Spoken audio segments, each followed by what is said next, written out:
Hi, friends! Ever wondered how you could turn your big ideas into results?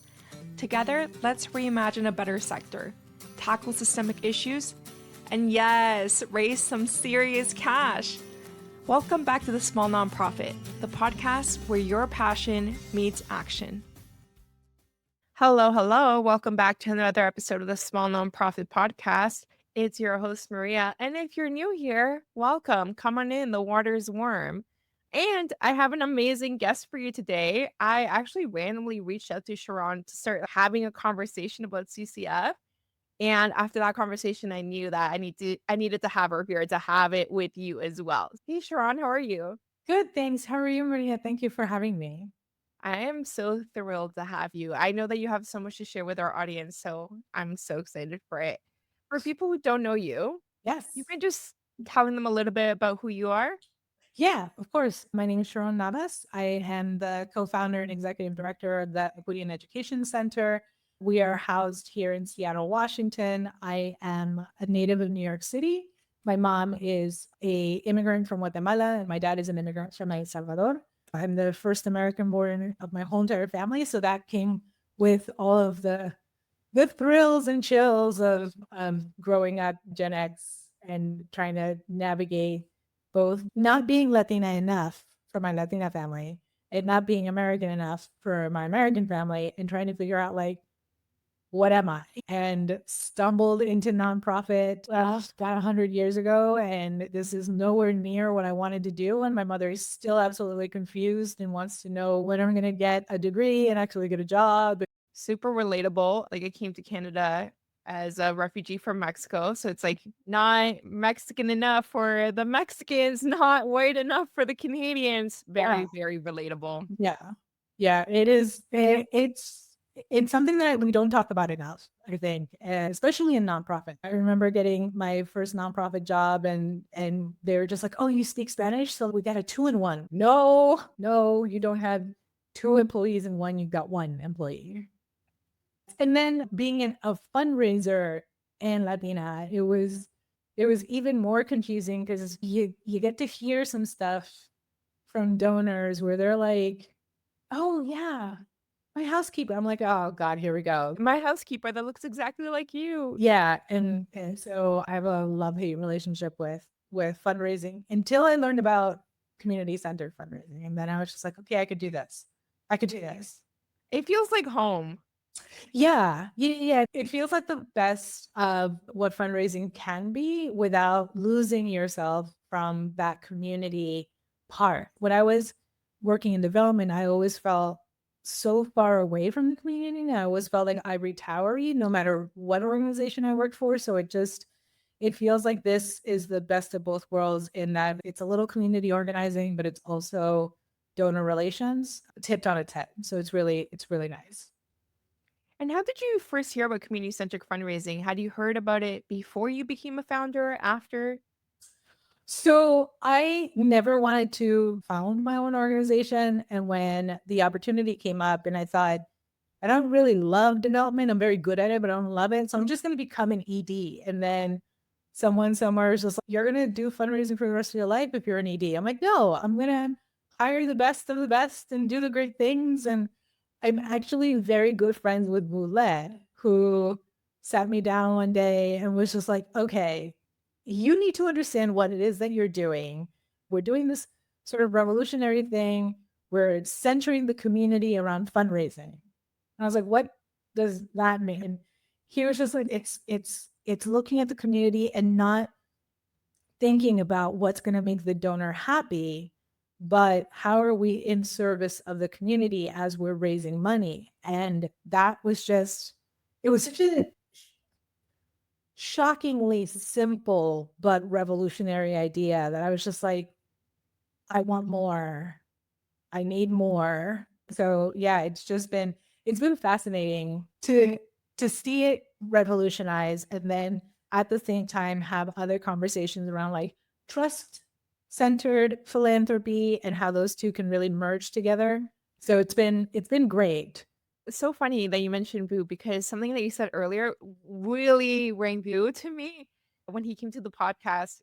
he was saying like, "Oh, my parents wanted me to be a dentist. They're still waiting for me to get a real job and become like a, accountant, doctor, whatever they want me to be." Yeah. And you were saying just that too. But anyways, really interesting that you got in on the ground floor of community-centric fundraising. But sorry, was that before or after you started your organization? It was about 3 years after, 3 or 4 years after. Yeah.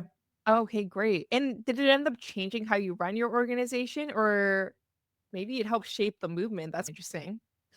So when we started the organization, we started like most other organizations led by people of color. It was the end of the 2012 global recession. And the recession actually hit Seattle and the Washington area really, really hard, but really, really late. So while everybody in the East Coast and central United States was picking up the pieces after the housing crisis that hit, we were just getting hit really hard in 2011, 2012. I didn't get paid for the first 3 years of the organization. And I think that's really common, especially for nonprofits led by women of color, by people of color. I think in the United States, it's only 8 or 9% of Latino led organizations that actually have a fully funded infrastructure and team. As I was having these conversations with people that I really trust and really love and respect, I also want to preface this with the fact that we are maybe a mile from the Gates Foundation. So there's this mental dissonance of being surrounded by billionaires and also having to file for unemployment while I'm starting my own organization, right? As we were having these conversations, Vu basically challenged me to think about fundraising without thinking of the billionaires. Like, how are you fundraising in a way that centers not the billionaires who want to feel good, but the community that you're trying to change a system to? And that changed how I presented the plan, that changed how I talked about the organization, that even changed like the vision of the organization to be more about like the revolution starts with education and the revolution needs to be funded. And then a couple of months later, we got our first grant from the Gates Foundation, actually. That's pretty funny. Yeah. They invited me and I went in and they're just like, so how is this fitting into the scheme of I was like, it doesn't. But you live here, you don't send your kid, like none of you send your kids to public education. You talk about public education, put your money where your wallet is. And they were like, that was harsh. I'm like, It's only harsh because people don't say that to donors, right? Like most people. no, God, no. You don't say it to the billionaire. And I was just like, look, I have nothing to lose here. You already don't fund me. So if you don't like what I'm saying, I'm just gonna walk away just as broke as I was when I walked in here. And I think the challenge was that millionaires and billionaires make so much of their money based on risk. Yet when we ask them to hope and risk on something that could systemically change why they exist, they're suddenly very risk adverse. So I know everyone listening will probably be wondering, 2025 has been a horrible year for anyone who cares about people in marginalized communities. How has everything impacted you, especially since you live in the States?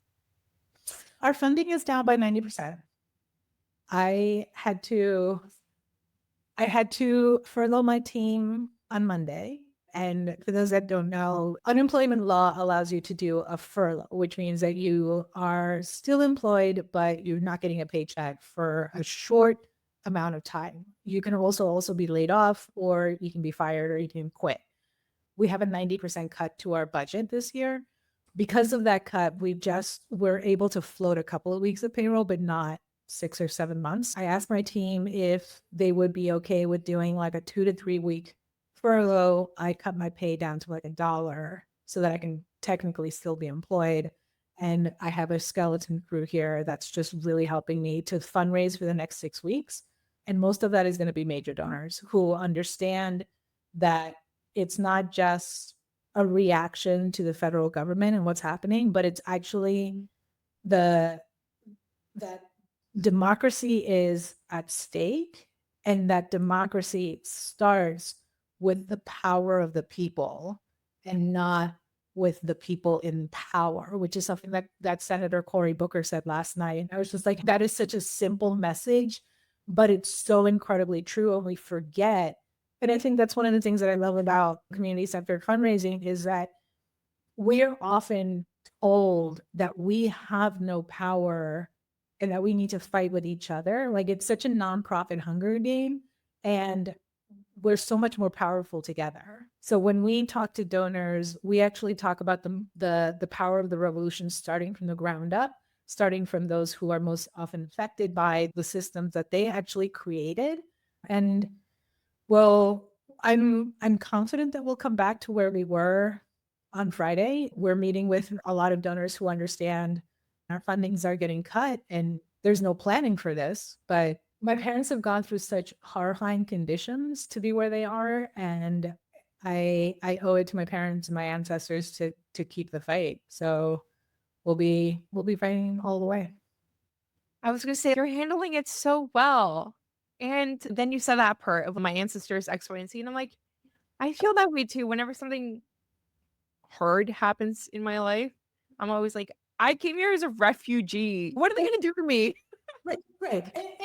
And we all have our moments. We all deal with it in different ways. I will say, thank God, pot is legal in Washington State. Great. And so is alcohol, and so is walking the dog, and so is stress cooking, and all of these things. Like the election in the United States, we saw a blip in 2016 when Trump was initially elected. And I think we all took for granted that we changed the tables in 2020 when President Biden was elected. I don't think any of us ever thought that we would make the same mistake again as a country.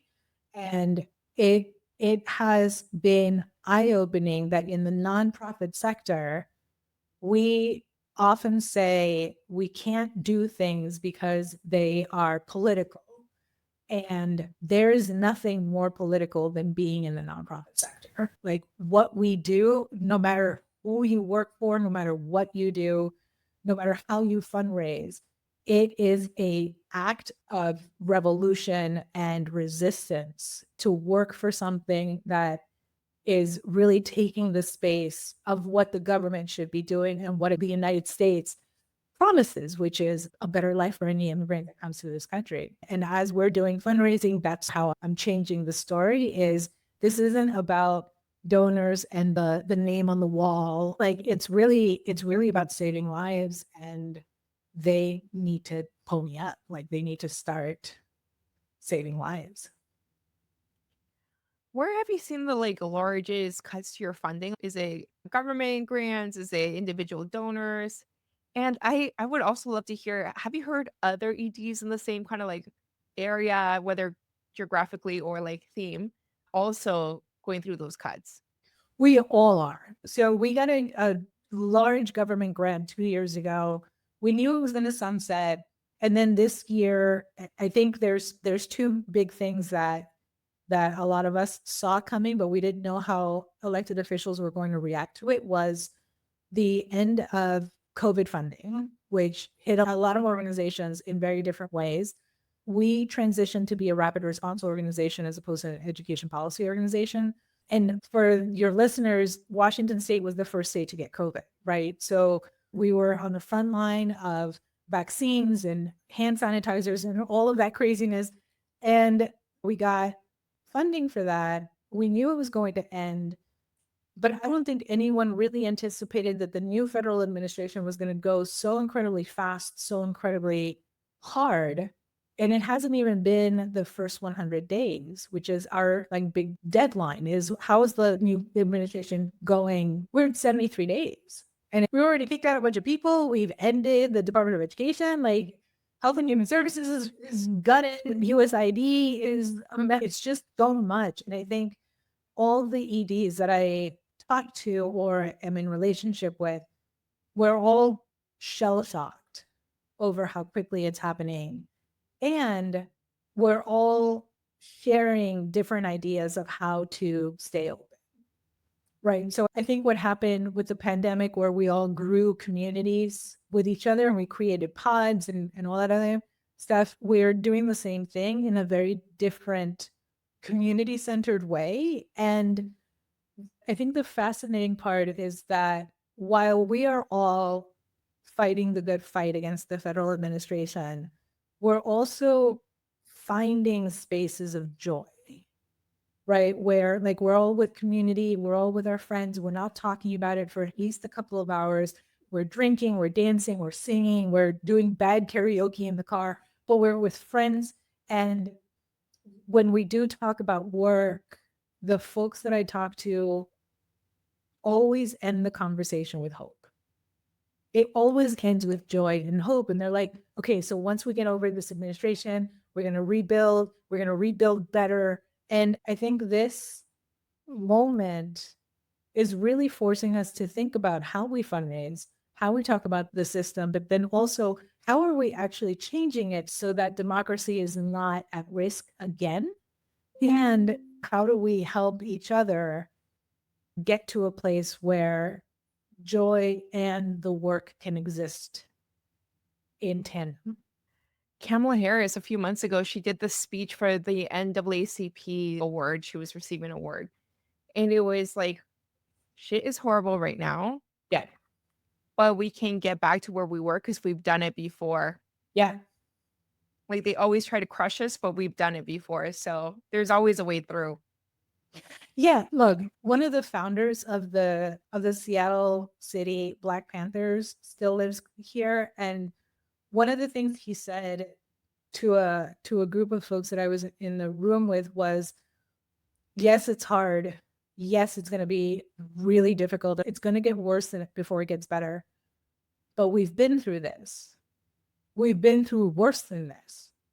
We're going to get through this. And like I said at the very beginning, I think we also have to remember that we owe it to the people that came before us with amazing dreams of what this land could offer.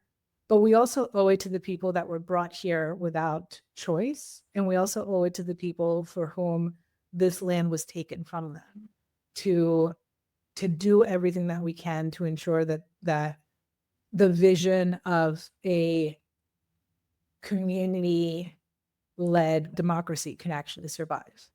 So there's going to be a lot of EDs listening to this episode.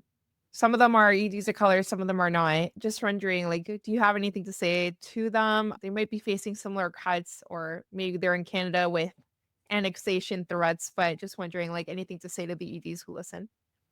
One, we cannot be in this fight 24/7. It's just not, it's not possible. Our work is already really hard. A lot of EDs burn out really, really quickly because we don't do things like self-care. And I don't mean like the spa self-care, but I mean like stop thinking about it for 24 hours. Shut your phone off. I actually took my work email off of my phone. It was just like, I can't do it anymore because the freneticness of, oh my God, did you see this? And the new executive order and all of this stuff. And I understand that people are tired. Like 92% of the Black women vote went to Kamala. So they did their job. Right? Now it's my job to bring back the promise, right? Like Black women in the United States have carried us for so long. And now it's my job to do the rest of the work. It's a relay, and we're never going to do it alone, and we're never going to do it 24/7. Shut it off. Go for a walk. Like, remember why we do this. Go outside and touch some grass. Yeah, I've got some friends who are EDs who have gotten together and like they purposely on weekends garden because there's something kind of aesthetic about like, I don't want to talk about this work anymore. So I'm not a gardener, but I do garden, which is very different. One implies that I have grace and understanding what's happening. And the other one just is like, I threw some seeds down or I have some flowers and I garden. But on Monday, when I furloughed my whole entire team, except for a small group, I went home and it was by far, in 13 years of this work, by far the most devastating day of my life. And my husband had wine and my puppies were lovely and they wanted to lick my face and all of this stuff. And as I was having that moment of, fuck, I saw that I have my first rose. right? I have my first rose of the season. It's small, it's tiny. We just had a tornado warning like 3 days earlier, but I saw it and I was just like, okay. And it just felt like a Hallmark moment where I was just like, okay, if this little guy can make it, right? If this little guy can make it through this horrifying weather that we've had, the tornado warning that we had on Wednesday, and it's blooming, and it was like 40 degrees outside. I was like, all right, it's going to be hard. It's going to be rough. We'll get there. This is it. I like when you said it's a relay, right? Like for me, Yeah. every time that I feel like I need to throw my phone out the window or put my head in the sand, it just really is so nice to see other people like continue the fight while I need 2 days to rest or something. Yeah. I've told my ED friends, call me when you are in that moment where you're just like, I don't have it anymore. Call me. Let's get together. So we're now doing Sunday brunch at my house on the last Sunday of every month because it is a relay. Like we all got through COVID, but we all got through COVID because we couldn't do it all at the same time. And I think that's the beauty about the way that we do community-centered fundraising and the way that we do community-centered organizing is that you recognize that the community is exhausted, right? We've been fighting these suppressive battles and oppression of white supremacy for centuries, and we're tired. But we also are so good at finding the joy in our own selves and in our own communities. And we have to remember that in the United States, the leadership of the civil rights movement had parties. They had moments, they had barbecues, they came together, they remembered why the fight. I was doing a speech last night around civic engagement and education in the world of Trump. And one of the things that was really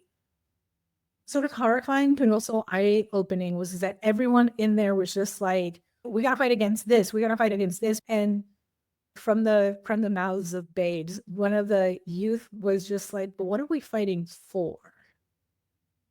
What this youth wanted to know was like, what are we fighting for? Like, it's not the fight against something. It has to be the fight for something. And I think we need to start visualizing what this fight is for and what the journey is going to be, where the destination is, because the journey will dictate what that looks like. I think that's a beautiful way to end the episode. Sharonne, before we go, if people want to continue the conversation, where can they find you? Yeah, people can email me at info at eec-wa.org. They can find me on Facebook. My name's Sharonne Navas, and I'm on LinkedIn. Nice. Thank you so much for being here today. Oh, yeah, thank you so much. This is amazing. Thank you. I love your podcast, and it's just great to be in community and to know that the community is international. So thank you so much for everything that you do. And thank you all for listening to another episode of the Small Nonprofit Podcast. I love that we make these spaces to have these conversations. I don't know that there's that many spaces like this. Thank you for supporting the podcast. And that's it for us today. If you want to see our lovely faces, you can do that on YouTube. Subscribe to the podcast there as well. Until next time, bye for now. Thank you for listening to another episode of the Small Nonprofit. If you want to continue the conversation, feel free to connect with our guests directly or find me on LinkedIn. Let's keep moving money to mission and prioritizing our well-being. Bye for now.